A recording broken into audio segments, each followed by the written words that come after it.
Right then, this is a quick walk around video, and this is for a Honda CR-V 2-litre EX automatic. It's a 2013 62 plate car.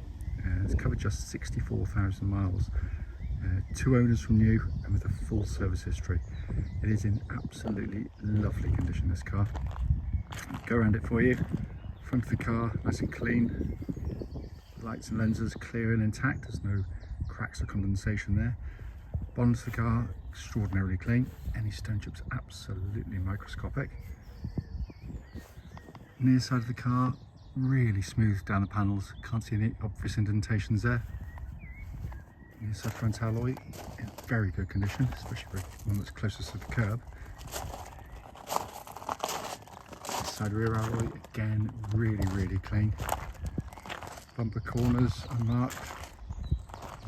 Tailgate itself, again, very nice and clean. And to the opposite side of the car, passenger side. Again, really smooth down the panel. There's a little tiny little stone chip just under the light lens there, but that'd easily be touched in or talking minuscule. Offside rear alloy, again, very clean. Remaining panels, wonderful, as is the final alloy there. Car that's now 12 years old, that is in absolutely beautiful condition. Come to the boot area, absolutely cavernous boots in the CR-Vs. Nice to see this one's been fitted with the load liner, which obviously protects the carpeted areas underneath. It's coming to the back, wide opening rear doors, absolutely enormous amounts of legroom in the CR-Vs. Also, these are family cars that are normally very heavily used, especially this sort of age. Yeah, the leatherwork and carpeted areas are in absolutely fantastic condition. Go to the front of the passenger side, all really clean and tidy. Same applies to the passenger seat in the front there, which has not been given an awful lot of use from what I can see. Finally come to the driver's door card, again absolutely superbly clean. Same footwell area is really nice. And driver's seat for a car of its age, incredible. I mean, obviously a tiny bit of wear as you slide in and out, but compared to most, that is superb. Inside the car now, engine's running, so the dash is illuminated, which is again in fantastic condition. Sat nav, as you can see there, working exactly as it should. Pop the car into reverse, you've got that lovely clear parking camera, and that complements the front and rear parking sensors. Going down, it really has been kept incredibly well, this car. The dash pinnacle, 64,307 miles, engine's running, and there are no warning lights on the car at all. Finally, just to show you, owner's manual pack and lock and wheel nut key, all here and present with the car. Right then, this is a quick road test video, and this is for a Honda CR-V 2-litre EX automatic. Car's registered GX62VOB.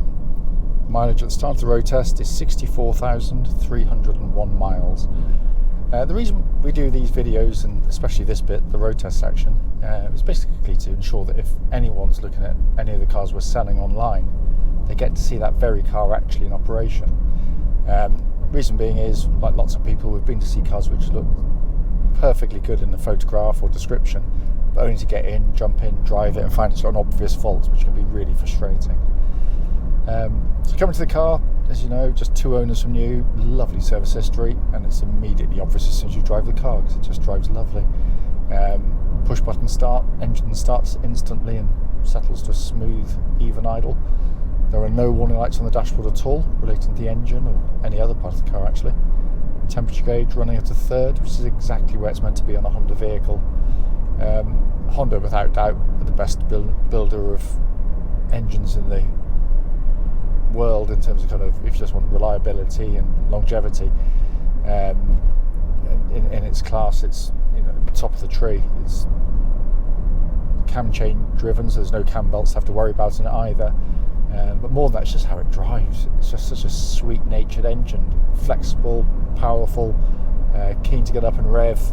But when it does rev, you haven't got a thrashy engine note. It's got a muted intake noise. Certainly, if you really rev it very hard, you're going to sort of be noticeable. But generally, driving around, it's such a sweet-natured engine. Engine then feeds through into the auto gearbox. nice slick shifting gearbox, ratios obviously selected to get the best out of the car in terms of economy and performance, and it does a very good job of it. Like the engine, it's got a reputation for being very reliable over big mileages, and they certainly are. Moving on to the steering and chassis, always been a strong point of the CR-V for very good reason. It drives really nicely. Steering is nicely weighted. It's got, actually got weight to it, but it's very accurate and precise. And it works with the chassis really well. It's exactly as it should be. Too sharp steering, you unsettle the chassis. Too slow, it feels slovenly. But they've set it up beautifully. What's she waving at me for? Not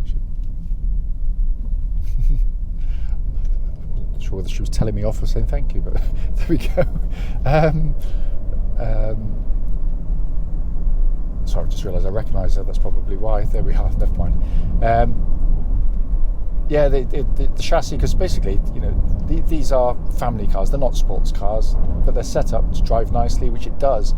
But difficulty with a tall car is if you go for stiff springing to stop it lolloping about, it's uncomfortable. If you go for soft springing, you end up with it lolloping about, which is uncomfortable. This manages, unlike most, but there's some, to be fair, drive very well as well, but it manages to sort of have a very compliant, comfortable ride. But when you go through corners, it's got really good body control, and that's not to be confused with being sporty. Honda never claimed it was going to be, and it isn't. But it's a very pleasant car to drive. Steering, tracks dead straight. There's no vibrations at this speed or any speed up to the legal limit.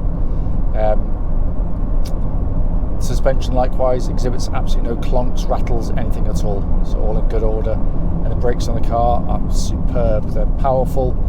There's no pulsing or vibrations when you hit the brake pedals, so all in good order. Then we come inside the car. The first thing you notice when you get into a CR-V, it's got a perfect driving position. Then you notice actually the visibility is really good in the car, so you feel very much in control of the car as soon as you get in and drive it. Doesn't feel intimidating, doesn't feel claustrophobic. I can see the bonnet, which is really nice. I've got these big wing mirrors which help with lane changing and manoeuvring. So the sun's going to be a bit low this part. But then you've got the interior, really well laid out. It's a dash which is very well equipped, certainly for the age of the car. There's a lot of stuff on it, but it's not a car you're intimidated by. You can jump in and drive it, and certainly within a couple of days you've mastered it. It's that easy. The sat-nav is one of the easiest you're ever going to use. It's a really nice system in this generation CR-V. Again, all working exactly as it should. Down below that, you've got a dual zone climate control system, so you can have different temperatures on either side to a small degree, and that pumps out absolutely ice cold air, so functioning perfectly. If I twist this or prod that, you're greeted with a really high quality feel to all of the major controls on the Honda. They do that stuff really, really well. It feels really slick to drive and run. Then your dash binnacle, simple white on black graphics, perfect. It is lovely condition in here as well. It's literally just arrived, it's not been cleaned yet, but it will be, but it hardly needs anything. This is a four-wheel drive version of the CR-V, albeit there's no buttons to activate it. Right from the outset, when they brought the first CR-V out in the mid-90s, they all run very similarly, in the sense that Honda worked out that most people driving them would be driving as I am right now. We don't need four-wheel drive on. It's a complete waste of time. So basically the car runs in two-wheel drive, front-wheel drive, pretty much the whole time, and that's the most efficient way to pull a car along. Only if it needs to go into four-wheel drive will it do so, and it's seamless, it's brilliant. And it reacts more quickly than you, because it's done via the traction control system. So if your front wheel starts to lose grip on a bit of mud, snow or ice, suddenly you've got grip from the rear wheels, and when it's no longer required, it switches it off. The advantages, fairly obvious. You get through less fuel, you get through tyres less often, and it puts far less mechanical stress to the vehicle as well. So it is a superb system. You've got it on ours, we've owned them for donkey's years, and they've been brilliant in that respect. As I said at the start of the video, and I apologise for the low sun, the point of it literally is just to show you the car operating. I can't fault it. The car drives absolutely beautifully.